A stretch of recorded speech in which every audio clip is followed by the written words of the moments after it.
Hey guys, welcome to the Liberal Hive Mind, a channel solely focused on exposing the abundant hypocrisy of the left. How long's it been since I did a Bud Light video, huh? Taking a look right now and it's been 8 days since the previous upload, so the Bud Light news is less of a waterfall these days and more of a slow drop or slow drip. But of course, even without the heavy focus, the Bud Light boycott continues. And of course, the updates continue. This might be one of the worst. We're getting very close to absolute sheer desperation at the Anheuser-Busch offices or headquarters as the inevitable hits. Look, it's sad news in a way, and I don't exactly get joy bringing this information, but at the end of the day, it just is what it is. Mass layoffs, downsizing, profit panic is happening at Bud Light and Anheuser-Busch. A whole sort of restructuring, as it seems the parent company is facing total collapse. Let me give you guys the full story, the update, and of course my opinion. We've got some stuff to get into, so let's roll the tape. Alright folks, take a look at this from ABC News. Anheuser-Busch to lay off hundreds of workers after Bud Light boycott hammers sales. Anheuser-Busch plans to lay off hundreds of corporate employees, a company spokesperson told ABC News on Thursday. The layoffs come months after a product endorsement from Dylan Mulvaney, a trans influencer, which happened in April, setting off a consumer boycott among conservatives that hammered sales. I think that's fake news. Boycott isn't coming from conservatives. That's what they want to do. They want to make it political. It's not. It came from concerned parents and concerned ethical consumers. The layoffs will affect less than 2% of the company's U.S. employees, the company said. That figure amounts to roughly 380 workers, since the company's website says it employs a total of 19,000 U.S.-based workers. And so look, I really want to clarify and I really want to keep making this point. We're not celebrating the job loss. Absolutely not. But this emotional argument that I've seen used on the left and the right, that consumer boycotts like this shouldn't be pursued because there's a downstream effect that affects workers, is total bogus. Look, companies make bad decisions every single day. It happens. People make bad deals, they go bankrupt. Companies make bad decisions, bad deals, and either they go bankrupt or they have to downsize. It's just part of the system. It's the way that it works. The idea that just because this is a highly publicized, very viral instance, because of all the headlines and the attention, because of the spotlight, that all of a sudden the boycotts aren't justified out of consideration for the workers losing their jobs, I'm simply not buying into it. It's just the way the cookie crumbles. It's the way that it goes. And really where the blame lies is, I think, what we should be focused on when having this conversation. Detractors of the Bud Light consumer boycott would have you believe that it's your fault. You not buying Bud Light, you boycotting this brand, are responsible for the lost job. It's your fault that these people are walking into economic hardship. Frankly, that's a backwards way of looking at it. Absolutely backwards. There's only one person or one entity to blame, one alone. That's Anheuser-Busch or Bud Light, and their decision to hire Alyssa Heinerscheid as their marketing VP. Also, it shows how pathetic this company is, fully willing to make it public that they're firing regular workers, your regular Joe, doing what he's got to do to get by, but they were petrified, horrified to publicly fire Alyssa Heinerscheid, the person who put themselves here in the first place. I have sympathy for the people. I get it. It sucks. You never want to be in a position to lose your job. But look, there's a lot of companies hiring out there. These people are hard workers. They're going to land on their feet. And in some cases, getting fired ends up being a blessing in disguise. You find a better job. You find a job that's more suitable. You end up making more money or pursuing something entirely different, achieving great success. The outcome in general may be not ideal, but it is acceptable to a certain extent. In my opinion, the possible outcome of Bud Light just being able to get away with doing whatever they want, targeting young children with wholly inappropriate content and material, extreme cultural far-left indoctrination, that right there would have been unacceptable. It's kind of like a trade-off. It's a calculation. The simple fact is, companies that go the Bud Light Target route, in my opinion, have to be wholeheartedly rejected. If there has ever been a justified moment of getting woke and going broke, I mean, this is it. Consumers can't be guilt-tripped by the possibility of people losing their jobs in an effort to stop them from standing by their values. I think moving forward,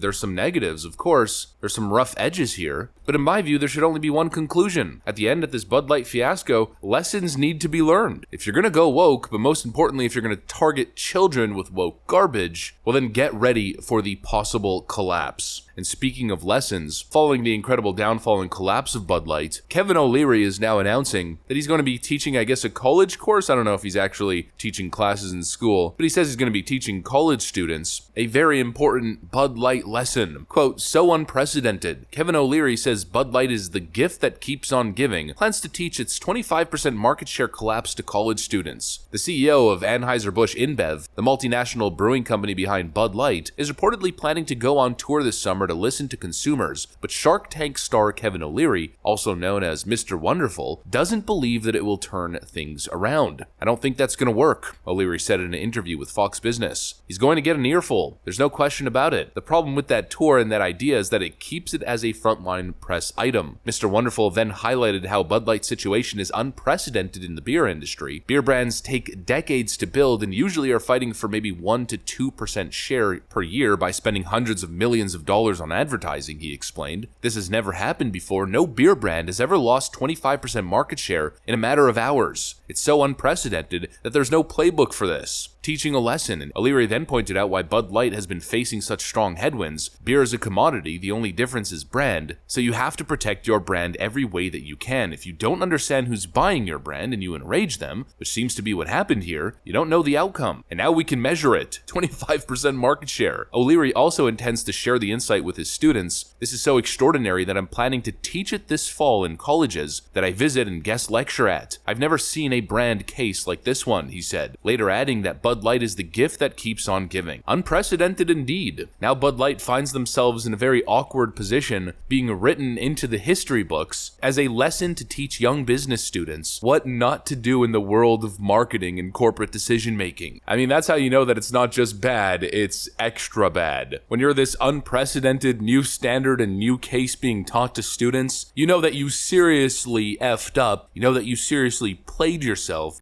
Congratulations. You played yourself. And that right there was the end goal. You can no longer argue, you can no longer tell me that conservatives don't possess legitimate cultural power. You think any major corporation like Anheuser-Busch is going to engage in a Bud Light style marketing shtick ever again? It's just not going to happen. I mean, we're waiting here, chomping at the bits, like waiting. Come on, do it again. We dare you. I mean, I don't even think the wokest of the woke, a company like Ben & Jerry's, would take that path at this point. You know, it was a very clear, very stark warning that if you engage in this type of behavior, if you involve our children, it's not going to end well for your bottom line. Clearly, it's working. It's still working. Are there negatives? You might argue, I guess, political casualties? Yes. Is the payoff worth it? Absolutely. At the end of the day, standing up for what you believe in and not supporting products that you don't ethically align with is a clearly respectable standard, and I'm pretty much sticking by that exact standard. That's what I got for you guys. Hopefully you enjoyed this video. Probably the last Bud Light update for a while, but of course I'll keep you guys updated on anything that changes. If you enjoyed it, make sure to leave a like and possibly subscribe to the channel. Thanks for watching, and I'll see you on the next one.